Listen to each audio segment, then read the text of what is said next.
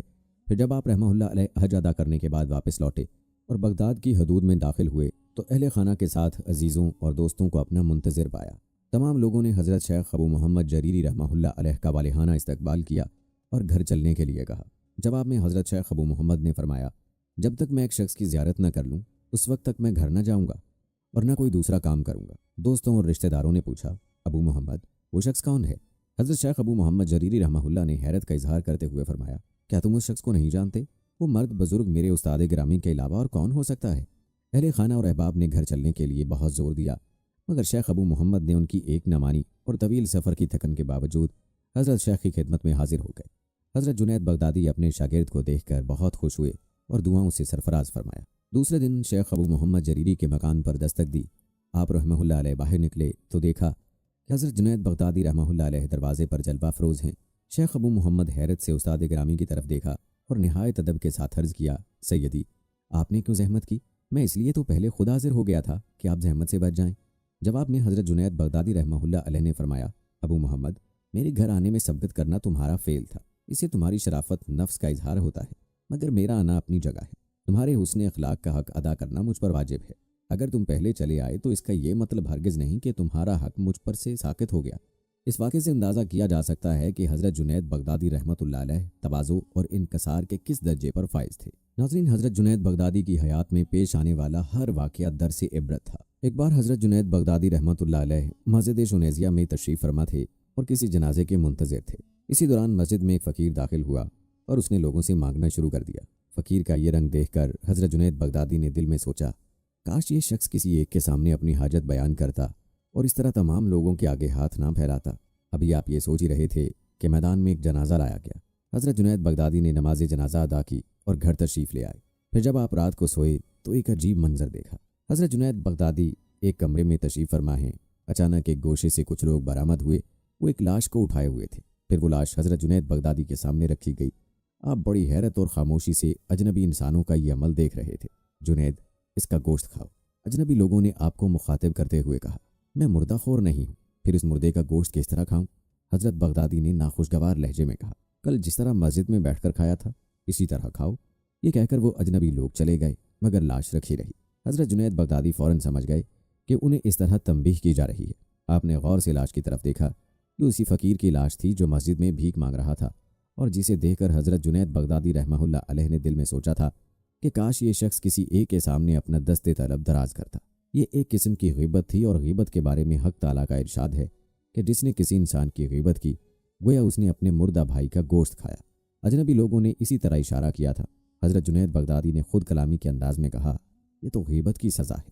بے شک اس فقیر کی طرف سے میرا دل میں برا خیال گزرا تھا، مگر میرے دل کی بات زبان پر نہیں آئی تھی۔ فوراً ہی ایک صدائے غیب سنائی دی، جنید، تم جس مرتبے کے انسان ہو، اس کے دل میں اس قسم کا خیال گزرنا بھی ویسا ہی گناہ ہے جیسا کہ کسی دوسرے انسان سے عملی طور پر سرزد ہو۔